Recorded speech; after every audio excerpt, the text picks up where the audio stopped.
Bonjour, bienvenue pour cette émission des chrétiens orientaux. Les chrétiens qui suivent le calendrier grégorien vont célébrer Noël ce soir. Alors ce matin, je vous propose de découvrir comment ils se préparent à la fête de la Nativité. Tout d'abord, avec les jeunes chaldéens qui sont allés dimanche dernier à la rencontre des SDF dans les rues de Paris. Et puis nous découvrirons le très bel ouvrage de Charles Personna consacré à la civilisation des chrétiens d'Orient. Enfin, nous irons par visio rejoindre des chrétiens au Moyen-Orient et tout spécialement à Bethléem. Comment se préparent-ils à fêter Noël au milieu des troubles politiques et des guerres? Ils attendent avec ferveur la venue du prince de la paix.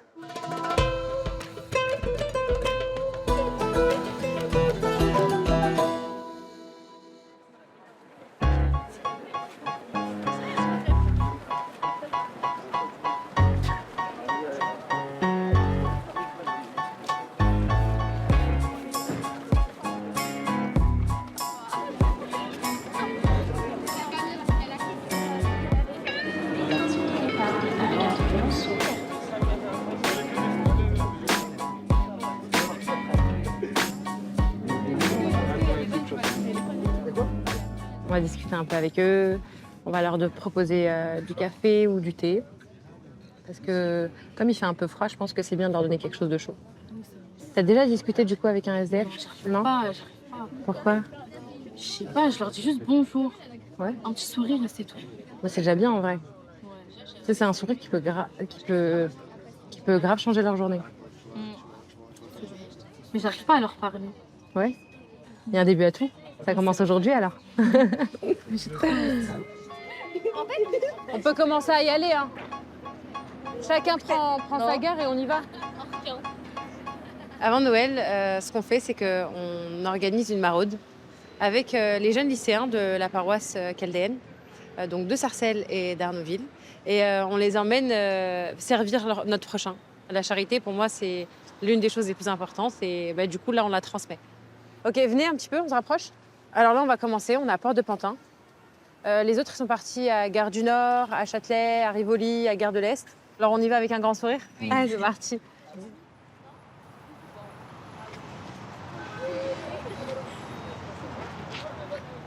Ça va? Bon, vous voulez un café, un thé? On peut vous offrir quelque chose? Un café? Ok, ça marche. Merci. Comment vous appelez? Babacar? Ok.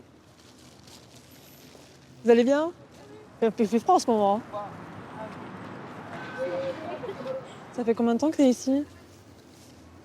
Un petit moment. C'est vrai? J'étais parti quelque temps. Ok. Ça avait Je été. suis revenu. Ces personnes-là, elles ont rien. Si nous, on peut juste leur donner un coup de pouce, un sourire, une joie, en fait, il faut y aller, il faut le faire. Monsieur, on va vous offrir aussi ça. C'est une petite carte de Saint-Joseph où il y a une prière derrière aussi, si ça peut vous aider comme cadeau de Noël. En tout cas, bon courage à vous. Au revoir. Au revoir. On y va? Ouais. C'est plein de trucs à donner. Ouais, non, ça, on va les garder, nous, on va continuer, nous. Je donne Nous. direct. Ouais, est-ce que je peux vous donner quelque chose à manger? Ouais? Bonjour. Vous allez bien? Vous appelez comment? Aboubacar. Aboubacar. Enchanté, moi c'est Elias. Est-ce que vous avez besoin d'autre chose? Ouais. Ça fait longtemps que vous êtes ici? Ouais. Ouais? Ça fait combien de temps à peu près? Depuis 2009. Depuis 2009? Vous vous en sortez? Non. C'est vrai? Est-ce que vous faites appel aux 15, aux aides et tout? Non, c'est pas. C'est violent de vivre dans la rue. C'est violent. Mais bon, après, on baisse pas les bras. Puis souvent, Noël, c'est un moment qu'on passe fraternellement, avec la famille, les amis, etc. Et bah, eux, ils sont tout seuls, ils se retrouvent à la rue tout seuls. Donc ça fait toujours plaisir de passer des petits moments comme ça avec eux, un peu de fraternité, un peu de solidarité. Ça peut leur faire plaisir à eux comme à nous. On pense bien à vous et on prie pour vous, Aboubacar. Au revoir.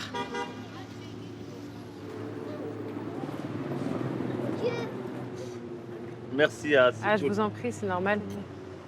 Hop. Merci. Est-ce que vous voulez... De quoi manger un peu, etc. Mhm. Oui, volontiers. Ça va, monsieur? Oui, ça va plus en plus mieux. Ouais, Des petites madeleines? ouais. Ah, Ouais. ça c'est bon. Ça va? Merci beaucoup. Hein. Je vous en prie. Merci beaucoup. C'est bon. Vous êtes souvent ici, à Port-de-Pantin? Oui, souvent ici. Et sortez là-bas, là, la rue Boisière. La rue Boisière? Ouais. Et d'ici janvier, février, je vais être logé normalement et tout ira bien. Est-ce qu'on peut vous proposer des chaussettes, peut-être? Parce que là, pendant une semaine, vous allez peut-être un peu avoir froid. Non, ça va. Merci beaucoup. Je vous en prie. Nous, on le fait aussi à l'initiative de Noël. Ah. Ouais, parce qu'il y a Noël qui arrive, là, bientôt. Oui, c'est bientôt Noël, oui. Ouais, je peux vous donner une petite carte? C'est Saint-Joseph et Jésus sur la carte. Oui. Et en fait, c'est juste une Pourquoi petite pas? prière. Si vous avez envie de prier de temps en temps, Ah. ça peut vous aider, vous donner un petit coup de main. Oh, moi, je suis laïque. Vous êtes laïque? Oui, je suis laïque. Donc, je suis musulman, mais laïque. Ok. Donc, Ouais, pourquoi pas? Bah, après, la prière, ça reste des mots. Voilà. Donc ça peut vous faire aussi, ça peut aussi vous faire du bien ou réchauffer les cœurs. Voilà. réchauffer le cœur. Donc, je vais les lire Ok. et que Dieu nous bénisse, Merci, amen. Exactement, nous merci. tous. Merci beaucoup. Merci beaucoup. Merci à vous. Joyeux plaisir. Noël. Bon courage. Et Merci. bonne année. Merci à vous aussi. Merci. Au revoir, Omar. Merci, Bon courage, au revoir. Omar. Omar. Merci, bon Au courage. revoir, merci. Merci, joyeux Noël. Merci. Ils arrivent à nous donner de la joie. Ils arrivent à nous transmettre un sourire. Ils arrivent à nous transmettre quelque chose. En fait, ils arrivent à nous faire oublier notre présent ou peut-être les difficultés que même nous, on peut avoir dans notre quotidien et se reconcentrer sur l'essentiel. En fait, ils nous apportent l'essentiel de notre vie. La relation humaine, la charité et l'amour de l'autre. À la manière que Jésus a donné gratuitement, bah, on se doit nous aussi de donner son amour à tout le monde, pour qu'on les soutienne. Quand je vais rentrer chez moi ce soir, ben, je vais évidemment prier pour eux parce que hier, j'ai pas forcément pensé à eux. Et peut-être qu'en pensant plus à eux, ben, le Seigneur pourra venir encore plus les aider. Et puis même eux, ça va peut-être réchauffer leur cœur. Oh, un sourire, c'est une joie.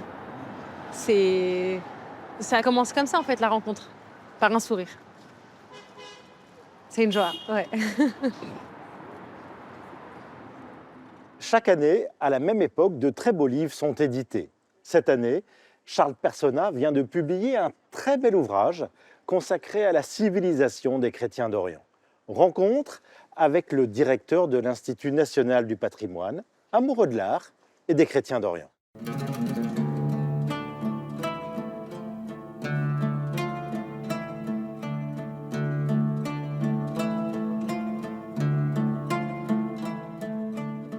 Pourquoi la civilisation des chrétiens d'Orient au singulier?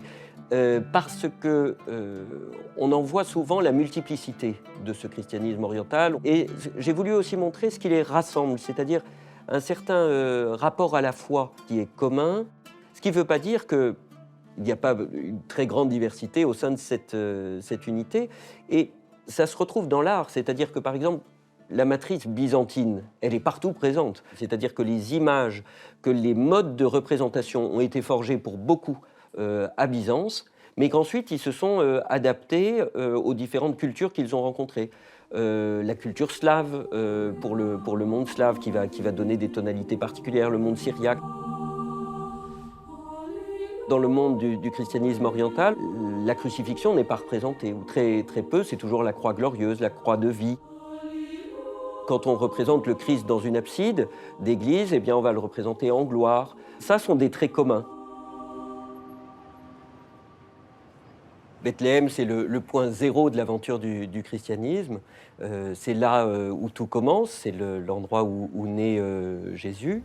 Et c'est aussi un endroit où, sur ce lieu de la naissance du Christ, on a les témoignages parmi les plus anciens que l'on connaisse du christianisme. La basilique de Bethléem est une des plus vieilles églises que l'on connaisse. Et moi, je suis toujours très ému quand on y rentre par les grandes mosaïques qui ont été superbement restaurées.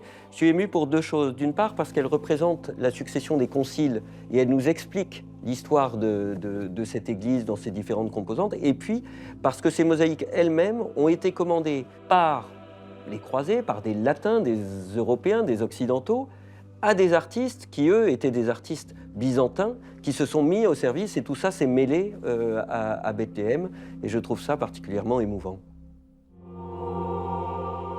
Rien n'est trop beau pour Dieu chez les chrétiens d'Orient. Alors ça, c'est un fait que l'on observe à chaque fois que l'on rentre dans une église orientale, puisque tous les sens sont sollicités. La vue, évidemment, avec les icônes, les mosaïques, toute cette beauté des images qui est déployée.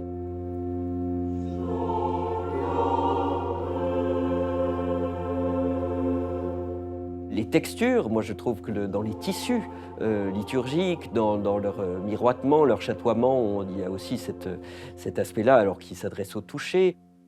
On a les parfums, évidemment, avec l'encens qui est abondamment utilisé, la musique avec des traditions extrêmement anciennes. Les premières traditions qui sont encore reprises dans l'église copte, par exemple, remontent sans doute au chant pharaonique. Autre volet, plus discret, peut-être moins connu, ce sont toutes ces icônes du XVIIIe siècle, cette renaissance de l'art de l'icône au XVIIe, XVIIIe, en Syrie, puis en Égypte, avec des maîtres un peu plus naïfs que les images des grandes icônes slaves ou byzantines précédemment, mais qui sont très touchantes parce qu'elles montrent comment la culture de l'icône s'est intégrée à la culture arabe, à la culture copte, et comment tout cela a fait un mariage tout à fait charmant, je trouve, dans beaucoup de ces icônes, qui sont à la fois populaires et qui sont d'excellente facture tout à la fois. C'est un beau mélange des deux, je trouve.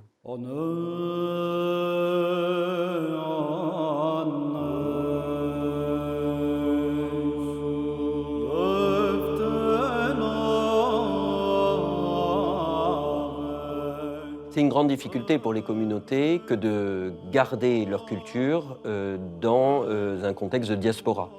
Un contexte de diaspora qui n'a évidemment pas été souhaité, où les gens sont partis, soit au départ pour beaucoup pour des raisons économiques, et puis aussi pour les raisons politiques que l'on connaît au Moyen-Orient notamment, mais aussi dans le Caucase. Et on voit bien l'effort que font chacune de ces communautés pour essayer de préserver la culture, la langue, ça c'est très important, la musique et parfois les images de leur culture. Dans le livre, j'ai voulu qu'il y ait des images aussi de ces églises qui ont été construites en Australie, à Chicago ou dans la banlieue parisienne et qui rappellent des modes de construire propres au Moyen-Orient, mais on voit que c'est un combat de tous les jours. Moi, ce qui me frappe le plus chez ces chrétiens d'Orient, et ce que je retiens, ce sont des visages. Ce sont des visages de personnes qui, malgré tout, malgré les difficultés, choisissent, même si c'est contre la dureté des temps, de rester et de poursuivre leur œuvre, à continuer à combattre pour être des citoyens à part entière des pays où ils sont.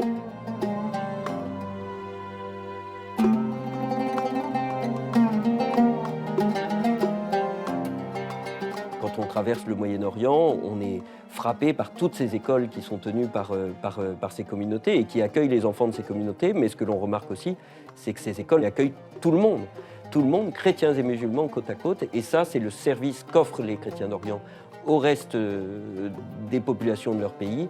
Et moi, c'est ce qui me touche le plus, c'est ce qui me frappe le plus. Et ce sont ces visages d'enfants, j'en ai mis un à la fin du livre, ces visages d'enfants dans les classes qui restent gravés dans mon cœur. Mon vœu de Noël pour les chrétiens d'Orient n'est guère original, c'est qu'ils puissent rester en paix sur leur terre. Ce soir, les chrétiens qui célèbrent selon le calendrier grégorien vont donc célébrer la fête de la Nativité du Christ. Alors, ce matin, je vous propose que nous nous connections par visio avec des chrétiens de Syrie, du Liban et de Terre Sainte. Quelles sont leurs joies, leurs peines et leurs vœux en cette période de Noël. Bonjour Monseigneur, merci d'être avec nous. Vous êtes l'archevêque d'Alep, des Arméniens catholiques. Et ce soir, c'est grande fête pour vous aussi, les Arméniens catholiques.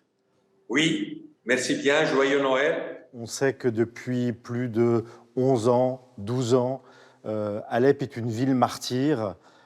Comment est-ce que vous vivez cela? Alors, Alep aujourd'hui se trouve dans une situation dramatique.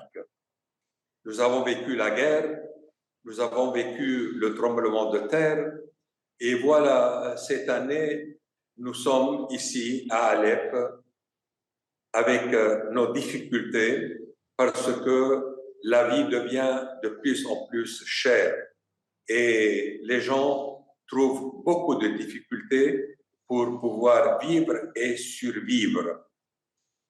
Nous manquons de tout à peu près, de l'eau, de l'électricité, des médicaments, du lait, du fuel. Et avec ce froid qui existe maintenant, c'est difficile de chauffer les maisons.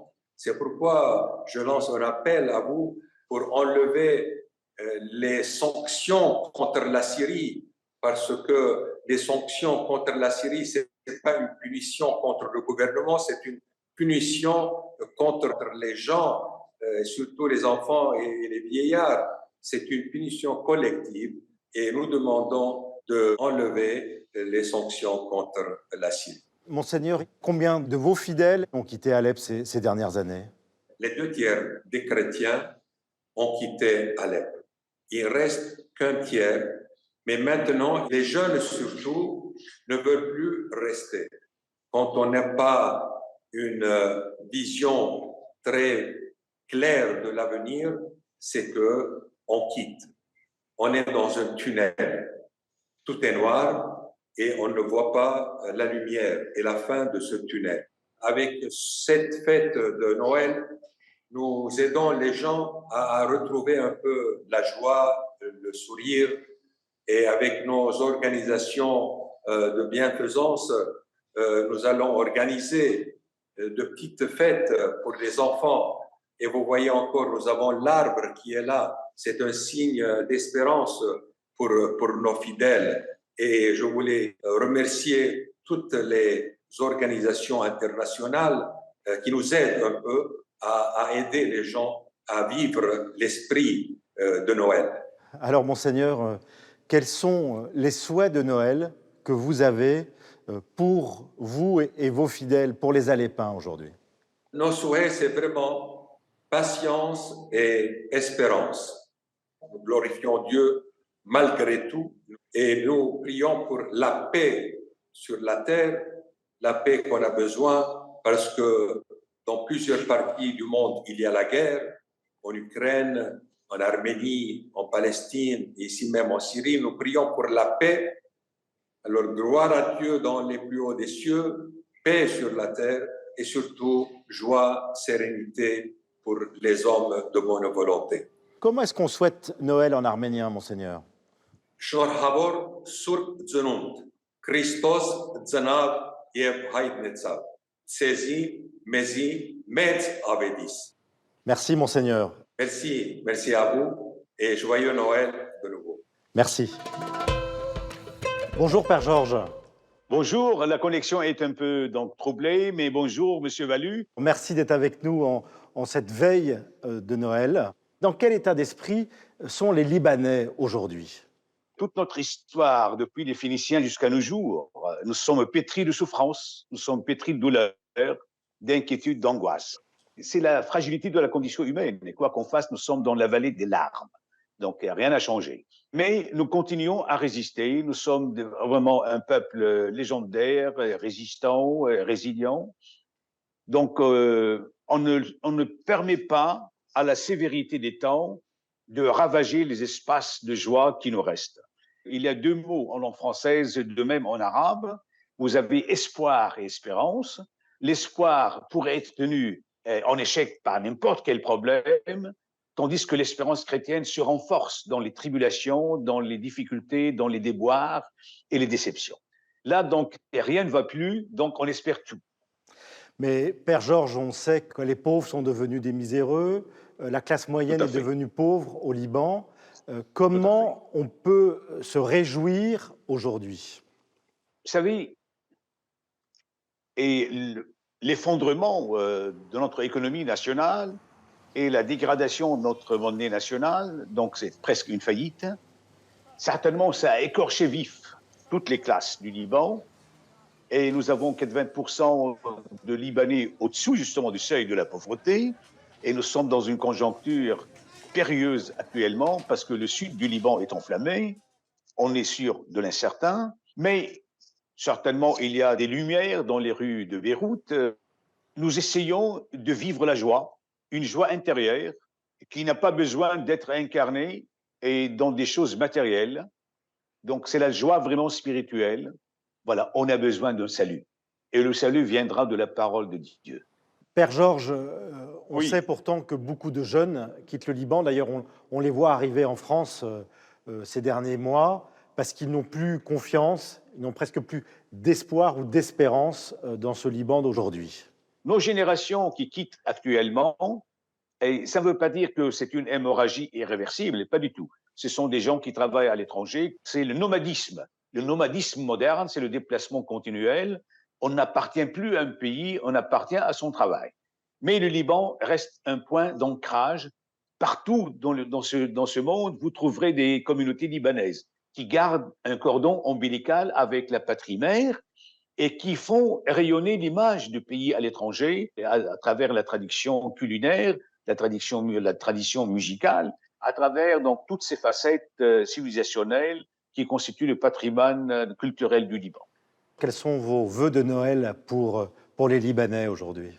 Mes chers compatriotes les Libanais, et notamment les chrétiens du Liban, tenez bon, vous êtes chargés d'un message de paix, de sérénité, dans cet Orient déchiqueté, désemparé, désorienté. Le message de Christ est la seule bouée de sauvetage pour que vraiment l'histoire dans cette partie du monde soit réécrite. Noël, pour moi, donc, c'est une source de joie inépuisable parce que c'est Dieu qui nous rend visite. Il n'y a pas de plus beau que ça. Et c'est la réconciliation entre la divinité et l'humanité. C'est la joie de la rencontre.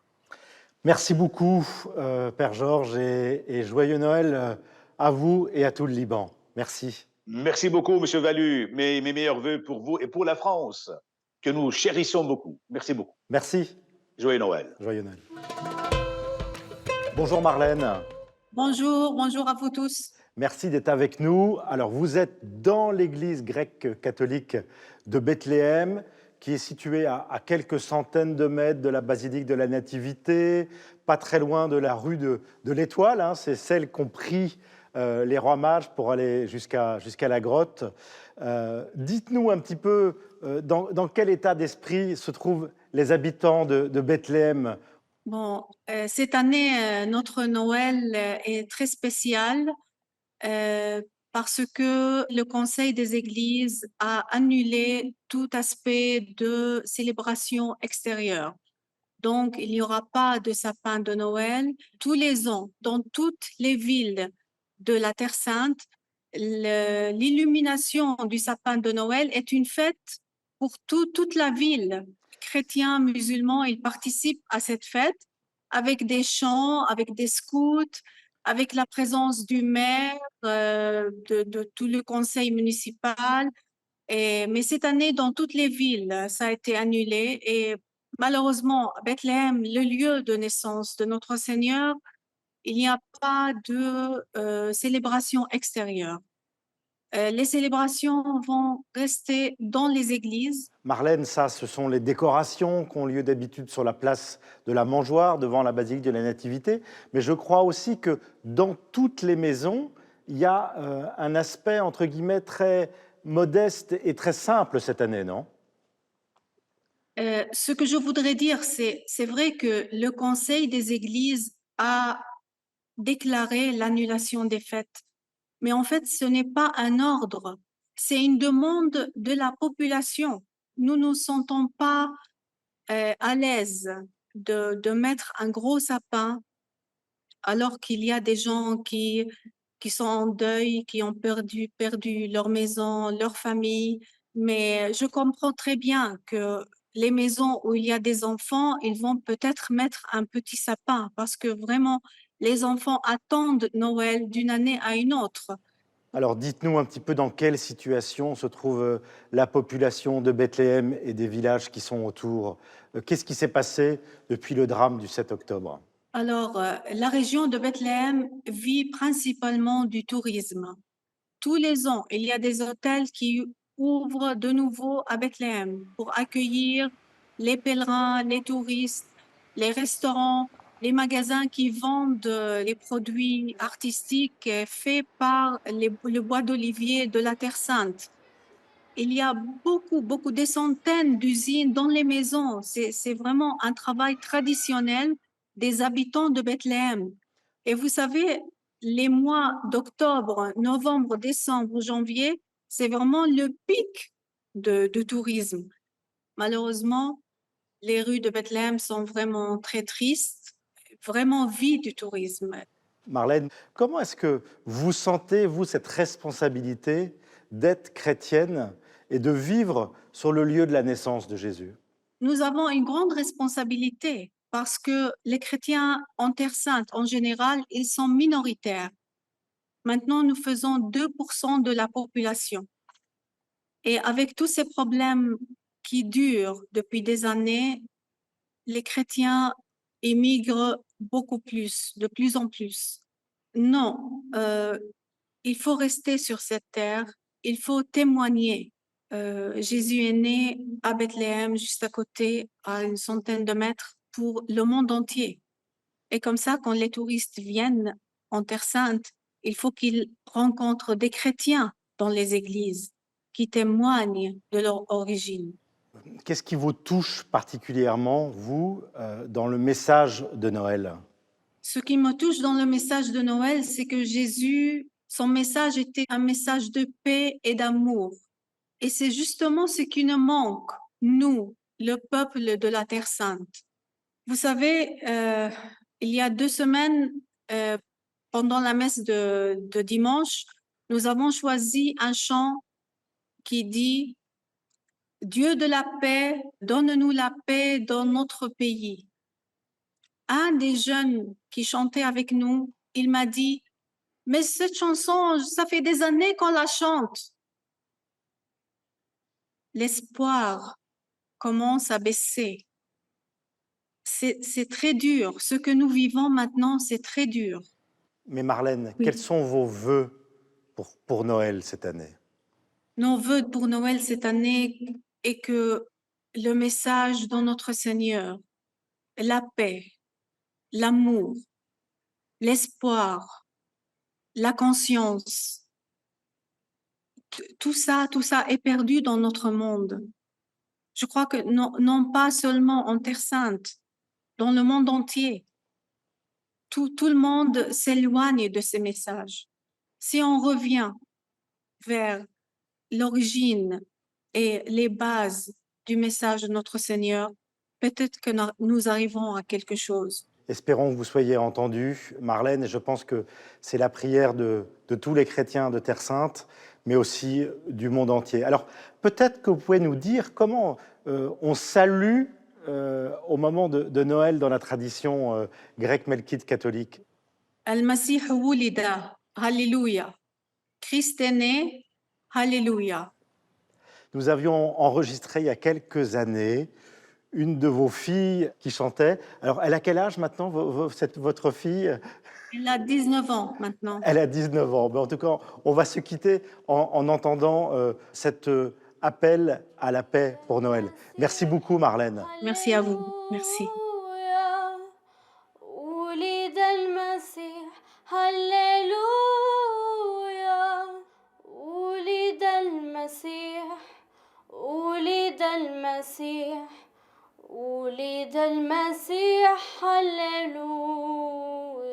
On se retrouve demain matin à 9h45. Ce sera l'occasion pour nous de célébrer Noël avec les enfants de la communauté gréco-catholique roumaine. Nous découvrirons ainsi leurs traditions. Et puis nous souhaitons une belle marche vers la fête de la Nativité pour les Arméniens qui le célébreront le 6 janvier et pour les chrétiens du calendrier julien, ce sera pour eux le 7 janvier. Très bon dimanche à tous, à demain, 9h45.